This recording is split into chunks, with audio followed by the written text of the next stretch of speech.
Our first speaker is Mark Walsh. He's an angel investor and a venture investor. I'm going to let him tell you about this Tandem Product Academy. It's really focused on helping technology product entrepreneurs in the greater Washington area. He is the chair and CEO of Fact Squared. It's a company that basically turns any unstructured data into structured data and makes meaning out of that. And it's formerly the head of the Investment and Innovations Division of the U.S. Small Business Administration, where he ran the SBIC and the SBIR programs. Before that, among other positions, he held leaderships at HBO, GE, and AOL. He's got a lot of good things to talk about. Mark?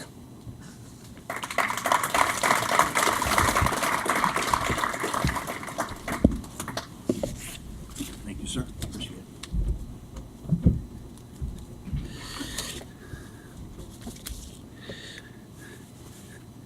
See a lot of friendly faces and familiar faces in the room. How come I get older and none of you do? That's what's sort of starting to piss me off. Thanks for a few minutes today to describe an effort that I am part of. The genesis of this effort is from Jonathan Aberman, many of whom you know.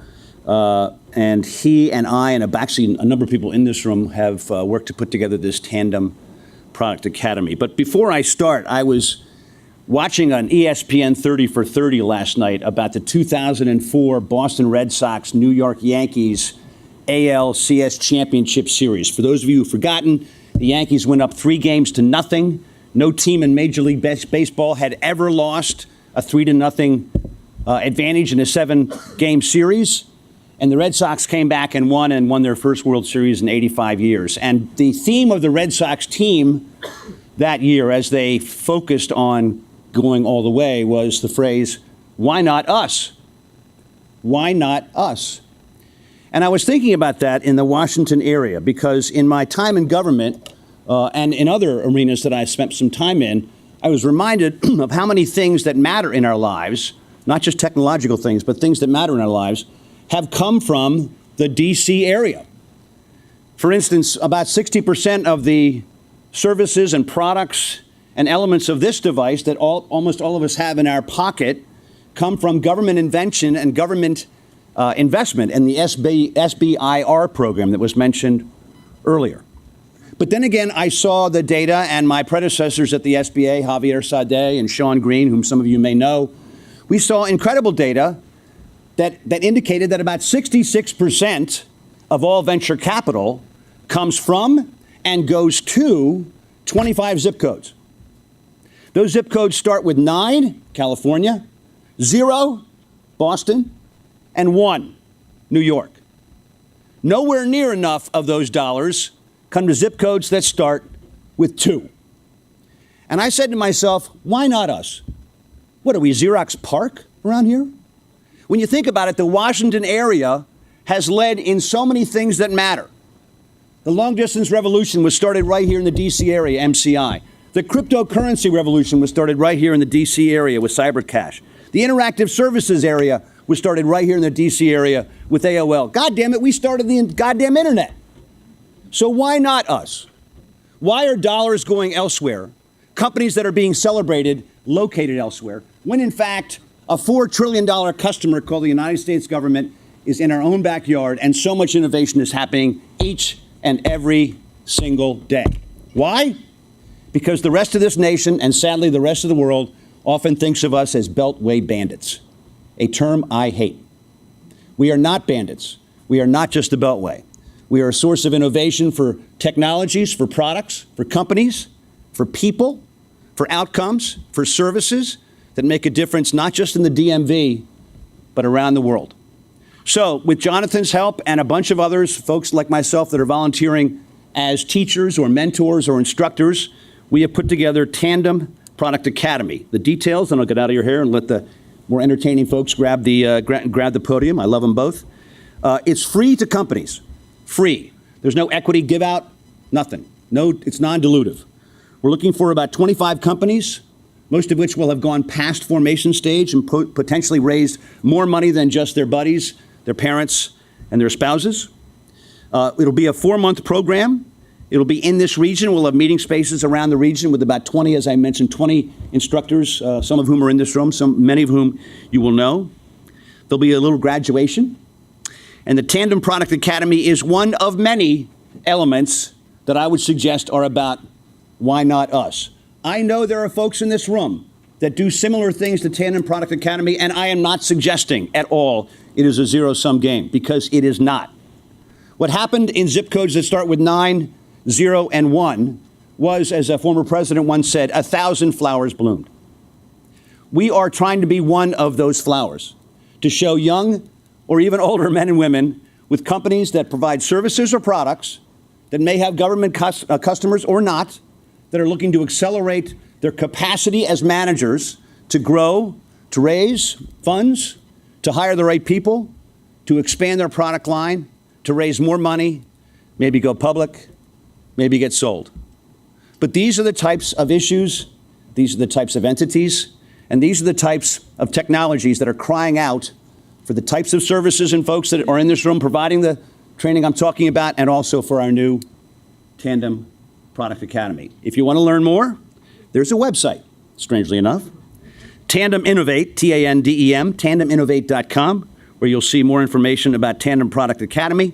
If any of you have any questions or thoughts, concerns, or suggestions about why the zip codes that start with 2 should be the dominant ones going forward, please tell Jonathan Aberman or anyone you see linked to the Tandem Product Academy. I want to thank Tien and the team for letting me speak today, and let me finish with this. Why not us? Thanks very much, everybody. Thank you, Mark. And now for our featured, Don and Glenn, come on up and have a seat. And I want to bring up Andy Tucker, who's a partner at Womble. And Andy runs their VC and tech practice and will tell us a little bit about what he's up to and introduce our 2 featured guests. Andy? Yep. Thank you. Hey, a pleasure to be here again on this morning. I don't know if I can keep the energy that Mark got in the room, so I'm going to try to keep my introduction short, because our rockstar CEOs will have all the energy going. And for the next hour, a little bit less, but with questions and all that, it's a time to kind of put away your cell phones and learn the lessons, all those devices, pay attention to what's going on, be in the moment. You can text back to people after this is over with. Womble Bond Dickinson, we're about 1,000 lawyer law firm headquartered in the US and the UK. I run the venture practice here in DC. We've got a lot of different transactions. One of our clients, Searcher Price, is presenting here later today. So we're proud to be part of CONNECTpreneur, proud to be part of the ecosystem. And as Tammy Howie was saying earlier, even the lawyers don't view this area as a zero-sum game. We're all in this together, and if we all grow everything, it works for everybody in the system. So that's kind of our view on the world, our view on the market, and we're proud to be part of it. My job here today is to introduce our rockstar CEOs. Don Berger, CEO and founder of Social Tables, one of the leading event planning software companies in the country, maybe the world. I know, Don, are you taking global credit these days? I'll take it. Okay. The one thing I found interesting in Don's bio is Don's a graduate of Hunter College up in New York, which is probably not considered an MIT or Stanford kind of level school. So, and I can say that because my father is an alumni of Hunter College, but probably just a couple years ahead of you. But he has his MBA from Georgetown, where I went to law school. Don's won more awards than I can list. I didn't see an Oscar or an Emmy, but I'm sure those are coming in the next couple years. And Glen Hellman. Glen was our #1 angel investor, according to Tech Cocktails, which I guess then says it's fake news. So I don't know. I guess we're going to go on that whole fake news theme this morning. But Glen's been around the Washington area tutoring CEOs and helping them grow, and has been part of this for probably more years than any of us would like to care to admit, but gives them lots of good stories, a lot of great insights, a lot of things for people to learn from, which is why, again, I'm glad all the phones are, Mark's got his phone out. Put your phone away. Just because you think you know this, you'll learn something new. So you turn them off and put them down, flip them over. No, we don't want any messages popping up. You can't check your text during your own speech. So I will turn it over to Don and to Glenn, and I'm not sure how they're moderating. I think you guys are just talking amongst yourselves. So I'll turn it over to you guys. Thank Thanks, you. Andy. Thank you. So Don, this is probably the first time we've been together since our last board, since I last sat on your board, probably 4 years ago. Yeah, it's been roses ever since. True. So let me replay to you and to the audience how we first met. I was at a DC Tech meetup. The date was April 5th, 2011. I had put out a tweet that the Dingman Angels was looking for good companies to possibly invest, and I received this tweet back. Hey, let's try to connect at the end of the meetup. It said Dan Berger. I was later to find out that Dan, D-A-N, is Don Berger. And we then met at a Starbucks. Can you tell us a little bit about that? A week later, we're at Starbucks, you, your partner, and what did we talk about? Sure. And first of all, Happy New Year to you and to everybody else observing the Jewish Happy New Year, or Jewish New Year. So DC Tech at that time, just for context, I think was less than 100 people at a time. Today it's 1,000 with a wait list. And I reached out, you were kind enough to respond. I think also at that time, Twitter was not as noisy as it is today. So I was able to find some signals through the noise. We met up at a Starbucks, I believe, in Maryland. I want to say like Bethesda. And I actually remember it very clearly. It's on a corner. And I think I was late. And I walked in with my co-founder, and the reason I had set up that meeting is because my co-founder had given me an ultimatum. He said, I'll quit my job when we raise money, which is something I'm sure many of you have heard before. That was my immediate number one action item. So I met up with you to try to raise money, and I asked you for a check. And I think I had some feedback for you a week later, or later on the phone we talked. Do you remember what I said? You said, I'll only take you seriously when you quit your job. And I think I also had some questions about the bozo who you showed up with. Bozo's still on the cap table. Is he on the management team? He's on. He's still on the cap table, diluted extensively. Yeah. So you said I don't like the guy you're partnered with, and I don't like the fact you have a job. So once those two things are resolved, I'll be more interested in talking to you. And then a week later, I got a call. I quit my job and I fired my co-founder. And I figured I adopted his son. So I think I helped you go to the Dingman Angels and sponsored you. Yeah, and I got to say, the Dingman Center for Entrepreneurship has been, without a doubt, the number one source of value for social tables and probably forever, but specifically in that first couple of years. What I found was critical in going to these angel groups is getting the support of, I should say, super connectors within the group, and you were one of those folks. So having your support ahead of the angel group was critical because that got me support behind closed doors. So oftentimes entrepreneurs go to these angel groups and they don't really get a chance to meet the people they're pitching, and I was lucky enough to have met you prior. So I had your support and commitment, and then you were able to help me gather support in the group. And we walked in trying to raise $250,000, and we ended up oversubscribing to 500. Right, I remember that. And so then you were off. You started running. Yeah, and that started a pattern. Pretty much every summer until 2 years ago, we raised a round. So. And then I used to run this startup peer advisory group. You remember? And I remember that one session we spent a lot about company culture. And you talked about one of your employees who frustrated you, and I remember this: excellent skills, excellent technician, but you had an issue with him. Can you tell us about that? Yeah, I think, so, gentlemen, I remember, I think you know what you're talking about. Every answer he gave was started with no. Kind of like Scotty on Star Trek. just I'm like doing the best I Scotty. can, Captain. The engine's about to blow as About it is. 5% of the audience knows what you're talking about, Glenn. So yeah, I mean, he was a pain in my neck, and he would always say no. So we kind of came up with this exercise where you can't really measure what you haven't defined, right? So we decided to define the culture, and that started kind of version 1 of our culture. And since then, we've been through 3 iterations of our culture and our values, so to speak. So one of the things I learned from you, and one of the things when you went back to your group and distilled who are we as a group at that time, one cultural trait stood out, and I write about it all the time. Do you remember what that was?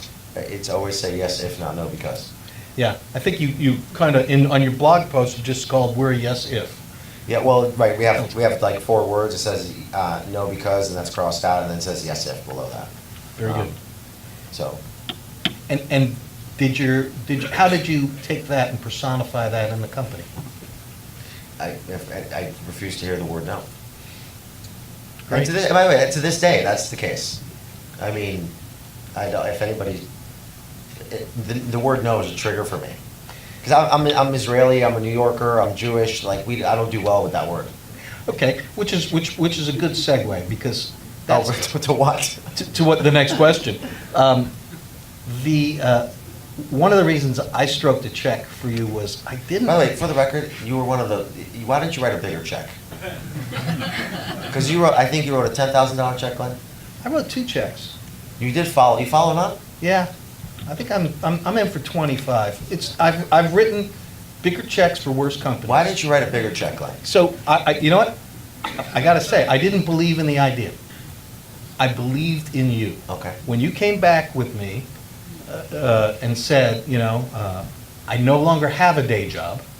This is my job. Yeah. And you showed me how committed you were, and I felt that you had this grit, this power. Where does that come from? Tell me a little bit about who you are. Tell me how you grew up. Where'd you grow up? Sure. Wait, I just want to clarify. So am I a charity case? Is that? Am I a startup charity case for you? Well, so no, I invested because I believed in you, but I got Nancy to co-invest with me because she felt it was my fault you were out of work. So you were guilted into investing in a charity case. All right. So half of Got that, it. half of All what right, we now wrote. we can talk about childhood trauma. By the way, I do forward my investor updates to Nancy. No, I do not. She, as an investor, she has information rights. She's not it. She just says, trusts- she says, how are we doing? There's somebody else in the room whose wife actually, his former wife, made him not invest in my company. So, I guess the moral of the story is trust your gut, don't trust your significant other. Yeah. All right, so what's the question? Let's talk about, where'd Yeah. you grow up? I grew up in Tel Aviv, Israel. Okay, and how long were you there? I was there until I was 9 years old. Okay. Tell us a little bit about your parents, your upbringing, things like that. So I have 3 sets of parents. I'm biological because I'm adopted, adoptive because I'm adopted, and then step because both my adoptive parents divorced. Okay. And so why did you guys leave Tel Aviv? My mom fell in love with an American man. Okay. So how did that play in any of your, Yeah, I mean, so my mom was a social worker. She raised me as a single mom for the first decade of my life or so, and she drove a secondhand old Volkswagen Beetle from Tel Aviv to Jerusalem, which is essentially like the distance to Herndon and back every day to go teach, and we grew up with my grandparents for a long time. And there was one thing that my mom kind of always told me, and to this day, it's a core value within social tables, and that's every day is a school day, or she said in Hebrew, Kol ha'chaim bet sefer, which means literally all of life is a school, and that kind of stuck with me. So whenever she made a mistake, whenever I made a mistake, she said that, and to this day, it's a core value in the company, which makes me so happy because the fabric of my upbringing is a part of my company, and that I think is the one thread that's kind of stayed throughout my kind of career. And making a learning opportunity out of anything. So the way that, by the way, the way that manifests itself in the business is that every employee has an education fund. They get $2,000. We have 115 employees. They get $2,000. And interestingly enough, most employees actually don't use it. Only about 25% of employees use it. And they don't use the whole thing. But it's there. And some of it's on managers, right, to encourage them to use it.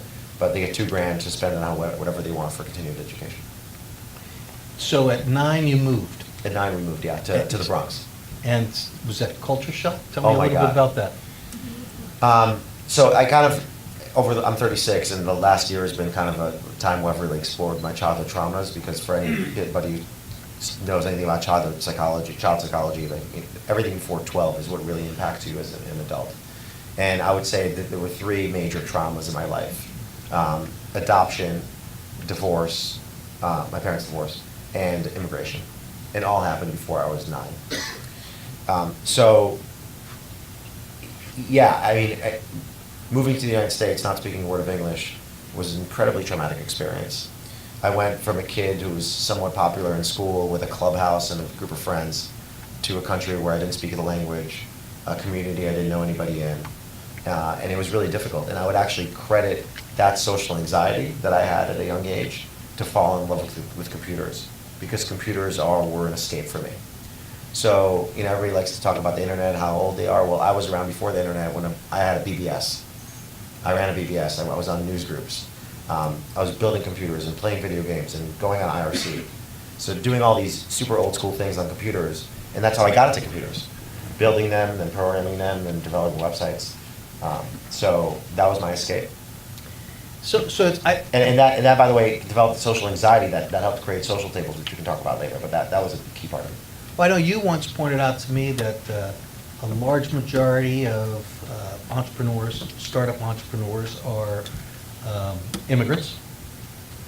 Yeah, it's not, I didn't come up with that, I think it's like factual. Yeah, no, Yeah. but you're the one who taught me. Yeah. So, and I looked into that, and when you look at sort of successful entrepreneurs, all of them have some kind of trauma. Do you believe you have, I mean, what I saw in you was a certain amount of grit. Do you think getting through those 3 amounts of, those 3 defining events created this Don who will just walk through walls? I think it certainly hardens you. Yes. And I want to give an example of the culture that sort of the person you are and how it manifests itself in the culture of social tables. I remember we had. Can I just follow up just at that point? Sure. I think for me, what that's made me value in employees is effort. So I'm such a sucker for effort, and now I call my co-founder Trevor Lynn, who's been with employee number 1. I just got him business cards that say co-founder for his 6th year anniversary of the company, and he actually says it's a bias I have. So I'm biased towards people who put an over-index on effort. So for example, we've had applicants write cover letters to my dog, do YouTube videos, make decision trees of why we should hire them, and so on. And I'm a total sucker for that. And that's not always been a predictor of high performance.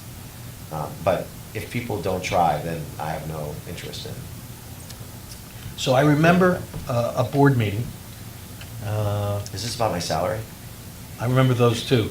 I'm probably what was one of our most constant arguments, probably the only boardroom this has ever taken place. What did we argue about? My salary.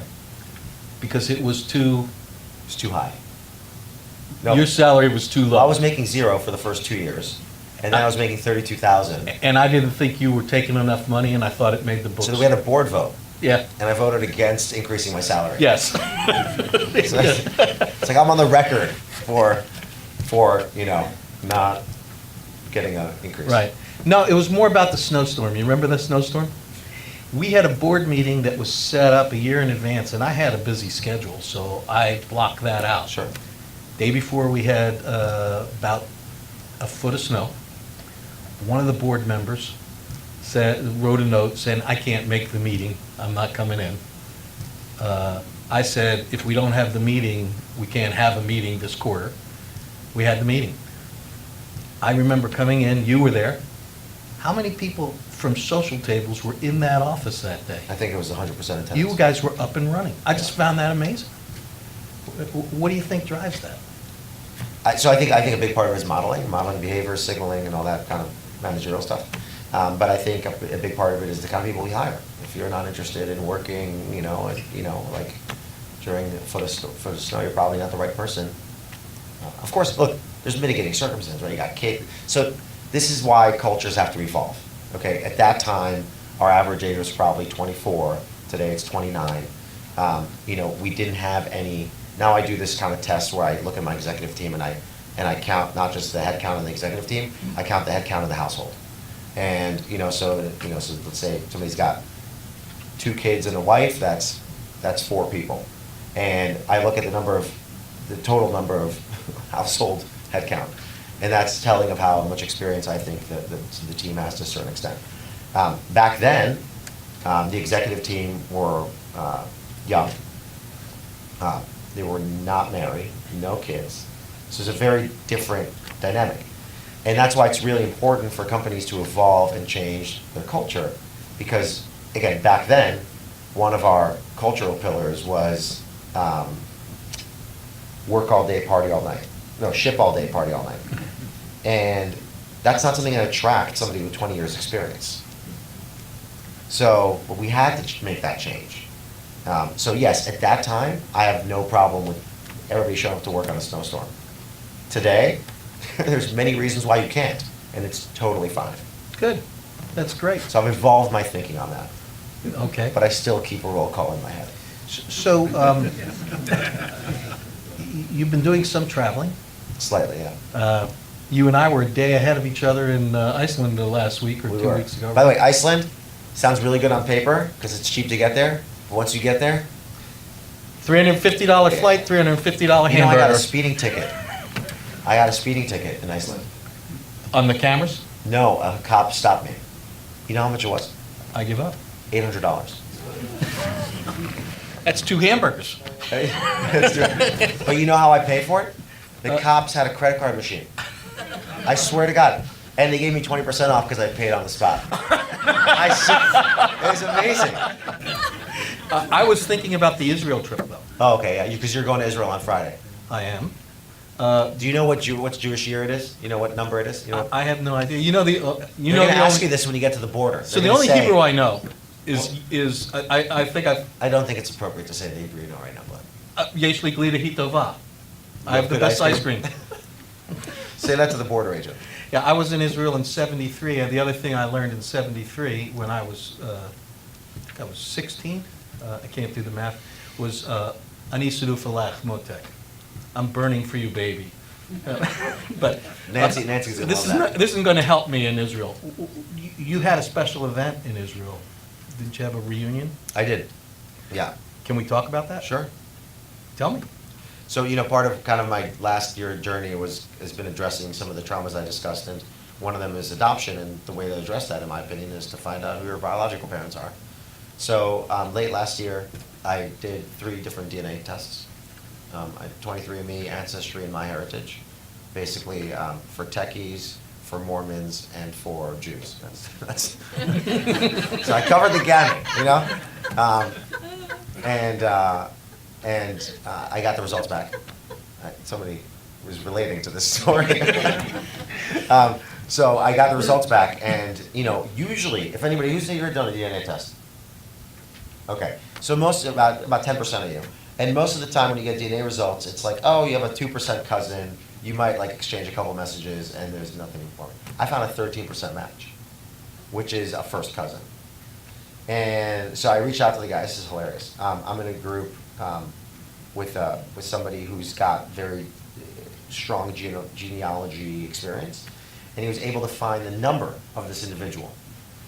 So on a Friday night, I called my first cousin, and I said, "Hey, I'm your cousin," and he said to me, "If you want to know how mom's cooking tasted, you can fuck off. But if you have a check to write me, we can keep talking." And I said, "Okay, this guy's related to me." So we built a relationship. How much did that cost? We built a relationship. He's a pretty cynical person, so it took a little while to convince him that I was legit. But then he logged in, he saw, and then he gave me two options. He said, either this is your dad, and it's from my dad's side, or this is your mom, and it's from my mom's side. So I felt stronger that I found my dad, not my mom, because obviously he's a connection to one of them. You don't know what, because the DNA test doesn't tell you. So I reached out to this person. He died.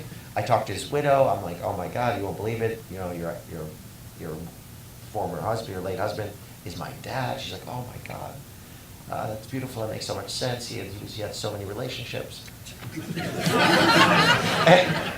and then not with Paul. Still, He might have been the guy who taught me Yesh Glida yeah, he's the same guy. But so yeah, but not while they were dating. And then at the same time, I triangulated some more information from the adoption agency, who they don't give you information, they only tell you like a couple of things. And then I was like, oh crap, I screwed up. Actually, this is not my dad. The woman who my cousin originally said was actually my mom. So I had to call the woman and apologize to her. And I had like photos of his tombstone, because it's amazing actually what you can find online. You can find photos of every tombstone in the world. It's really incredible. So, and I was like, tell me about him. Oh God, he sounds just like me. And then I ended up figuring out it was actually my mom. So I got in touch with her, and we met for the first time in April. Emotional? The internet takes a little bit away from emotions these days, because you can FaceTime and you can talk and stuff. So yeah, it was emotional, for sure. But it's so obvious she's my mom. Like, we both have really bad bunions. We have the same laugh. Just some qualities are very similar. Our temperament is similar, and I met my 4 siblings. Okay, great. Yeah. And how's your relationship with your adopted mom back in New York? Stronger than ever. Yeah. She didn't take. I think she was a little concerned that I was doing it in the beginning. Really? Because I think I never adopted anybody, but with my dog.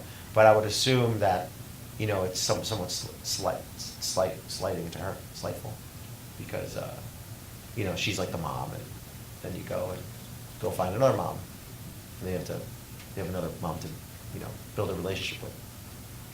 So how's the company doing now? Oh wow, what a great transition. The company's doing really good. Our numbers are public because the Washington Post covered it. We'll finish the year right around between 18 to 20 million in recurring revenue. We'll be profitable in Q1. Wow, that's quite an establishment. When did you start? 2011. Okay, tell me about the management team. The management team is kind of on, this is going through transformation this year. We just brought on board a new HR person who's absolutely phenomenal from Dr. First, Anna Fryman. We brought in a chief revenue officer from Front Point Securities, John Hanula. He started 6 months, both of them started in the last kind of 2 quarters. Trevor Lynn is still going strong. He's now not running marketing, but also running product. Kristen Zeitler, my chief of staff, who runs operations, and Miley Chang, who's my VP of finance. And then we have an opening for a VP of engineering. So pretty strong team, because you seem to be doing some traveling. You're able to leave the office. Yeah, I would say over the last year, I've definitely not overworked myself. Like I check out. Like, I don't even work on weekends sometimes. And how often do you check in? Like when you were in Iceland? Daily. Okay. Yeah. Text all the time? Yeah, if you pay $5 to Verizon, you get unlimited voice and text. You get your same plan abroad. So, travel pass. Great. So you don't travel, you don't leave the company behind yet? No, I don't. I don't. I think my team, I don't think my team's ready for that yet, quite frankly. Okay. Future plans for the company, any new products, anything changing, anything we should know? So people who don't know what we do, maybe it's a good idea to just talk about that real quick. We have 5,000 customers worldwide. We serve the hospitality industry. We're in the group business, which is about 40% of all hospitality revenue. And that pretty much means everything, whenever you book a group of sleeping rooms, or a meeting space, our software is used to manage that, the sales and marketing aspect of it, but also the operations and execution of it. So, for example, we've been used over the past 5 years, about 4.5 million events have been used to plan have been planned in our software, about 100,000 a month, roughly. Everything from the papal visits to LeBron James's wedding has been in our software. We have 95% of all venues in DC use us, and about 35% of all hotels in North America use us. And again, like anything with meeting space, we help you sell and market it, and we help you operate the event. And then we're now getting more into the group side. So if you're trying to reserve like 10 rooms in a hotel, we'll help you get that. How different is the company from your original vision? It's still the same thing because we're all about making face-to-face connections more powerful. So, look, all of you took the time, and I'm grateful for you spending the time here today. And your goal was, you all had an objective in mind, whether it's to network or learn something or sell something. And an event is not successful unless each of your objectives is achieved. And we think that technology can help achieve those objectives, no matter what they are. And the reality is that 10 years ago, each of us spent 2.9 hours per day on a digital device. Today, it's 5.9 hours. So, it's almost the amount of time we spend in front of computers and cell phones has, grown 250%. And therefore, it's more important than ever that the face-to-face time we have is used in the best possible way. And our software does that. So it's used to design an event, it's used to sell a space, it's used to make sure that the right planners are connecting with the right properties every single time. But you did a lot of product discovery since the beginning. I mean, the product is totally different than what The you original pitched me. product was a simple seating chart. Right. But again, those elements are still in the product today. But it's certainly grown. So we went from, a feature to 4 products. Great. And now we have a marketplace for finding events with about 13,000 venues. So if you go to socialtables.com/search, you can find venues, visualize them, start planning events in them, and organize great events. So how long are you going to be doing this? I'm 36. I'm single. I have no assets. I'm asset light. So a very long time. So you have no assets? Well, I mean, on paper. Okay, you have paper assets, okay. Yeah. I have no car, no house. So this is growing well, things are going well. Yeah, we'll do 30% this year growth. 30? With the cost structure in mind, right? Right. Let's say you move on from this for something happens, you move on from this hopefully as an investor for good reasons. Yeah. Do you do it again? No, I think I want to start a hotel chain. Really? Yeah. Why? Because it's opportunistic. I mean, right now every huge chain is buying small brands, so I think there's a big opportunity to start a boutique brand. Would you use your software? Probably not, because it would be a boutique hotel. We serve more convention hotels, so probably not. Well, maybe for booking group, maybe, yeah. So do you still have this in the I office? do, yeah. This is my business card. It's a can of whoop ass. Yeah, I have one. So, Glenn, I figured I'd spend maybe just 60 seconds interviewing you if the crowd doesn't mind. Okay, sure. Because it's very rare that we get Glen Hellman, Mr. Cranky himself, to on stage, no holds barred. Yeah. Yeah. Okay, great. So the other day I saw on DC Tech Facebook group that you posted looking for an SEO company to clear your name. No, actually, it wasn't to clear my name. It was to unclear somebody's name that had been cleared. Oh. So, for instance, I think this will happen today. If you read my blog today, I speak about a guy who was a CFO of a company which the state of Virginia has found to have fraudulent books, and I do that often. And if I was he, I would hire this firm. Oh, you were like asking for him. No, I was asking, so I have a series of blogs about somebody, Yeah. a company called Trustify, and where if 2 months ago and they're raising money, yet I don't believe they have any real sources of revenue except for investors. And if you Googled Danny Boyce or Trustify 2 months ago, the whole first 2 pages would be my blogs. If you do it now, it's a bunch of garbage blogs that he has put up, and So Glenn, let me, I think I get it. Because what I did is after I did that, after I saw you post that, I Googled your name because I was like, what's wrong with Glenn's Google results?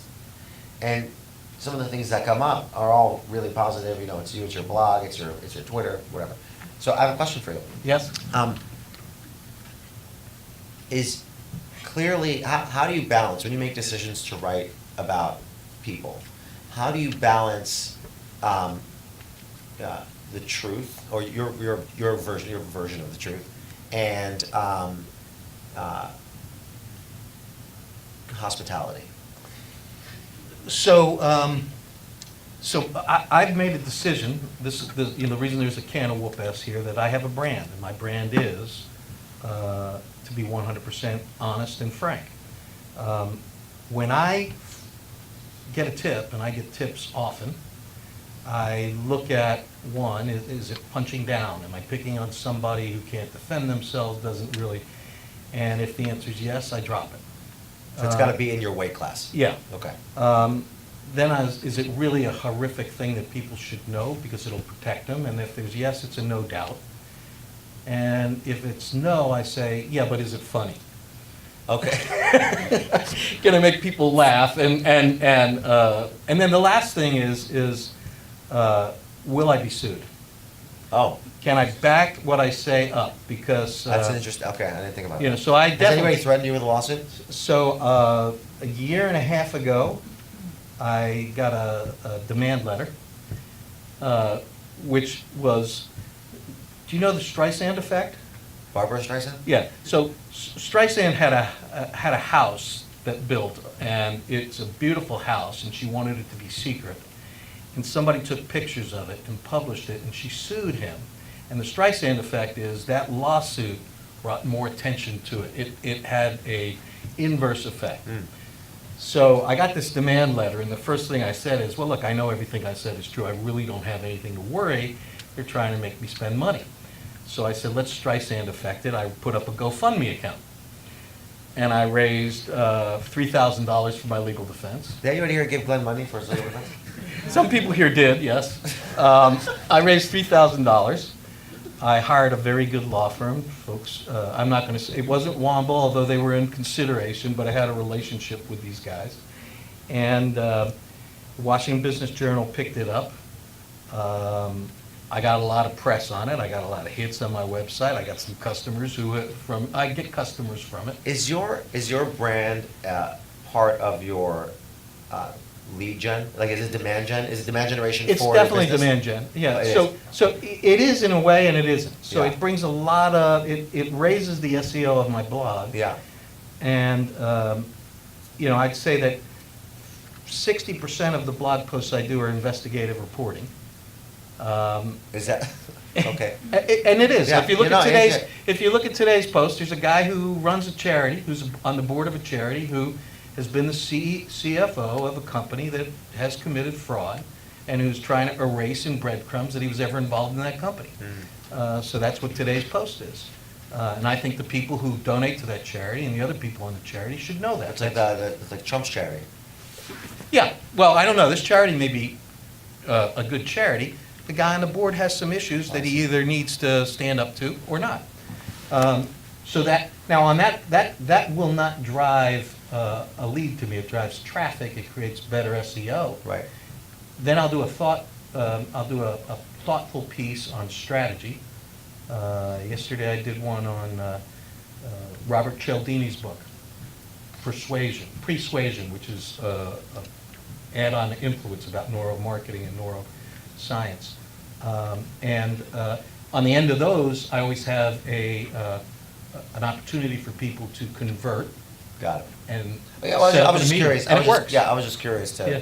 give you a chance to. Yeah. 'Cause you probably don't get a lot of opportunities to.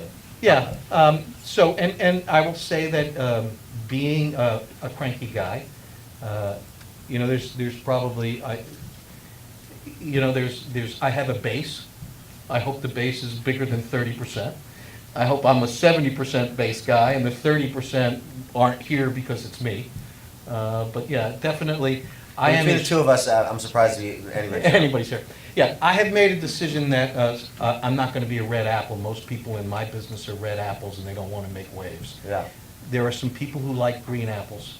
I'm the only green apple available. If you like a green apple, come talk to me. Yeah. If you want a red apple, there's a bunch of them you Red can talk Delicious to. versus Granny Smith. Yeah, You're Granny Smith. Yeah, I'm a little tart. Okay. Are we good? We go. I think we should bring some questions to Yes. the audience. Now, here's the thing. I have 4 of these available to the questioners. I'll hand them out. You have 5, Glenn. Well, no, this one belongs to Reagan. Oh, okay.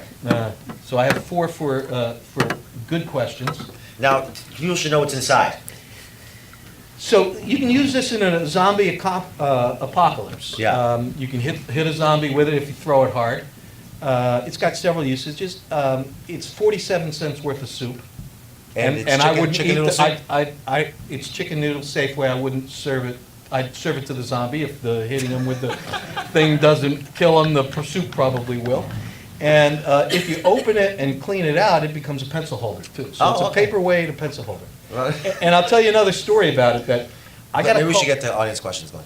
Now I'm going to tell you the story. I'm sorry. I got a call. This is a marketing lesson. I got a call 3 weeks ago from a guy who wanted to set up a meeting. I had talked to him 5 years ago, and he didn't become a client. But because this is not a regular business card, was sitting on his desk for 5 years. So when he decided he needed a coach, I was top of mind. Wow. And he called me, and he's a client. So it's the power of having something besides a standard business card that people will keep and put on their Only desk. problem is you can only carry 1 at a time. I brought 5 here today. Okay. So questions from the audience, over here. Hey, guys, this was like really awesome. Just want to say thanks. You guys have a really interesting dynamic. But I actually had a question for you on one of the first things you said, which was this is your 3rd iteration of your culture. And I was kind of curious, like, how do you note your culture? Like, do you have like some sort of Google Doc that you continually update? Kind of talk a little bit about how you describe your culture and how you categorize it. Sure. So first of all, thanks for the question. You can Google if you go to my Medium page. I have a blueprint for how we did it. So first and foremost, we probably define the word culture. To me, culture is the manifestation of your core values. So you have a set of core values, and then however those are, however they come to life is what your culture is. So when I say iteration of the culture, I'm talking about iteration of core values. And the way to do it, it's a simple blueprint. It depends on the size of the company and the stage, right? So for example, one of our core values is to be teams or families. And that doesn't really make sense when you have a performance culture and you're trying to maybe get rid of some underperformers. Because you can't fire your brother or your cousin. So we have to remove that core value because it started hurting us. So basically what we did the first time around, we got an entire company into a room and we kind of brainstormed and came up with 5 values. The next one around, we gave everybody a stack of Post-its. They walked into an empty room, put them on a wall. We tried to find some patterns, and we found some patterns. We got 9 values out of that. There were about 200 Post-its. The third time, we actually had a committee doing it. So we put together a committee. They met, they reviewed everything. They ran a process or whatever they chose. It was just employees, individual contributors for the most part. And that's how I came up with the third one. And that was 2 years ago. So generally speaking, kind of check in on it every 18 to 24 months. Don, I want you to elaborate a little bit. I think most of us in this room will complain about raising venture capital in the DC region.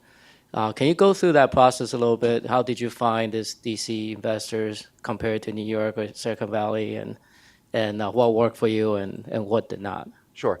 So I would say we probably have investor-wise about 25 investors, both from angels to institutions on our cap table. I would say there's probably three, if I was kind of like tagging the investors, I'd say there's three themes. There is local, so there's DC people. There is industry, which I'll get to in a second. And then there is like brand name. Locally, so the DC region has been really good to me. And I'm one of those people who moved here in 2008 to go to grad school, graduated in 2010. And every day that I walked up and down Georgetown, I said, I can't wait to graduate so I can leave DC. And now fast forward 10 years, I'm still here. And I think DC is literally going through a renaissance. I call DC the Austin of the East Coast. And I love this city, and I love being a part of its tech fabric. And I go back to the angel group. So I think it depends what stage the company is in. Obviously, getting angels was, quite frankly, easy because of the tactic I talked about of building relationships with folks within the angel group prior to going to present to the angel group. We pitched Baltimore Angels. They turned us down. We submitted to Blue. I don't think they ever saw us. But Dingman came through in a big way, like I said. The other thing that we did with Angels in DC is we got people to invest for the first time. So Philip DeFore, Wendy Drake, those are industry people who gave a $5,000, $10,000 check, which relatively speaking in the angel round is a lot of money. I'd say the one trick for raising angel money, it's true for every round, but especially angel, is figuring out what the traction you need is to raise that round. And it's not necessarily revenue. So for an enterprise company, it may be pipeline. For a consumer company, it's probably daily actives. Whatever it is, there's a traction. And I realize I found a hack, I think, in raising money, is that I use media. Because you may recall, like Social Tables was getting a ton of media attention even before we had any money or customers. So I use media as a trick to get people to think that we're doing really well. And I remember on all my traction slides, I was like, look at all these mentions, look at all these articles about us. So it gave investors like Glenn the idea that they'd be missing out if they didn't invest. So the press is actually a really good way to get attention early on. So that's for the first round. And I can go through each round if you'd like in a later date. But bottom line is, and then for the A round, we only had one term sheet. But I somehow thought in my head we had more, and that's what I made our investor Bessemer feel. And they were an $8 million round on a $22 million pre. And I made them think that there are more term sheets out there. Then we got a hospitality technology firm to invest, Thayer. So that was huge. And they wanted in because of Bessemer. So it's just like, it really depends on the round. But I think, so let me just summarize. I'm speaking a lot here. Bottom line is connecting with angel groups early, finding people who are interested in investing but are new to the game, and figuring out whatever your currency is for raising whatever round, depending on what you're good at. For us, it was press. And then it actually became events, how many events we did. Thanks, Terry. Hi, Jean-Luc Park. Glenn, what's the one question you ask every company and every entrepreneur? And how did Social Tables actually answer that the first time? The first answer is actually probably stay the same. I want to know why Don was doing this. It wasn't to get rich, and I can vouch that it wasn't to get rich because we had a conversation before he did that A round, where I explained to him he may not ever build a great company that has a large impact on the industry, but he does have an opportunity if he doesn't take that round to have lower risk and be rich. And he chose impact over immediate wealth and took that money, which meant he had to build a better company, a bigger company, and spend a lot more time before he would possibly have an exit. Yeah, I think we diluted a little too much in the B round. We still have, ample cash on the balance sheet. Yeah, but it was But the problem becomes actually when you have a board. I mean, I have a 7-person board. It's only 6 seats filled because the one seat, getting a diversity candidate on the board isn't nearly is very difficult in this region. So we're kind of saving that for a diversity person, and the 6 we have is working okay. But you have 3 different VCs, each one with different timetables, with different assumptions about the business, with different opinions, with different portfolios. Because one thing I've learned is the culture of the VC is so important, you know? So there's just so many different variables that that's why if I was doing it all over again, I might want to start with private equity, because at least with private equity, yeah, sure, they'll kill you in your sleep, but you only have one person, one entity to talk to. It's just a constant, finagling with multiple entities and VCs, different horizons. It gets slightly complicated. Good. Got one more over here. First of all, thank you for all this great, inspiring information. Maybe just a little closer. Yeah. Okay, good. I'm an immigrant, and I saw Don very, very important in your presentation in your conversation about immigration. So I would like to know your opinion or your experience in why immigration in your personal and professional life have been an influence for us immigrants and for those that are not immigrants in this room. Where are you from? I'm from Colombia, South Excellent. America. Yeah, so my position on immigration is very public. I started the Capital Tech Coalition, which is essentially a startup advocacy group. We represent about 600 employees, 33 companies, about $100 million in revenue in total. And we started as a result of writing a letter to the president about the immigration issues and the visa issues. And we're the only tech company in DC to release a diversity report 3 years running. We're going to have one in October, and to actually talk about immigration in our diversity report. And first generation, 1.5 generation like myself. I'm 1.5, I wasn't born here. First generation is you're born here, second, third. And 2/3 of the company are second generation or less. So it's a huge thing for us. We have been unable, we've actually had employees leave because they felt that their visa status was in question by staying at a small company. So they wanted to go to a bigger company where there's more resources for immigration. And it's a shame. I have one employee, my best engineer, he's been with me for 5 years. We have to pay for his school just to kind of find our way to work the system so that he gets a training visa or whatever the hell. And it's such a poor place to spend your time and resources, is trying to find workarounds around visa issues. So yeah, my position on it is very simple. Open the doors, because that's what creates a thriving economy.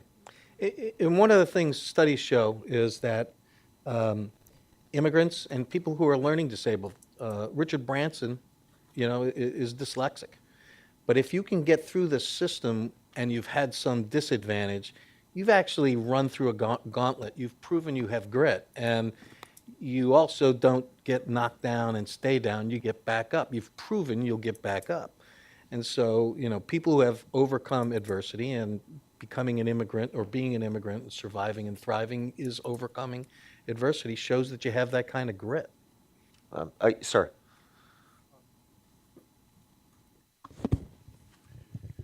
I've always been curious about the dilution thing. You mentioned at the beginning, this one guy, we dilute him down to 0 or close. And 2%. 2%. So, if you're seeking investors or angels, how do you address that risk to yourself, I guess? I don't follow the question. I'm sorry. Well, are you asking how do I address the issue there's somebody on the cap table who's not worth their salt? No. If you're going to angel investment, I've heard of stories, maybe these aren't true or whatever, but where people have had great ideas, they've gone and gotten money, and then they themselves get kicked out of their own company through dilution. So how do you mitigate that, is what I'm asking Well, I would assume if you're a source of value, you don't get kicked out of your company. But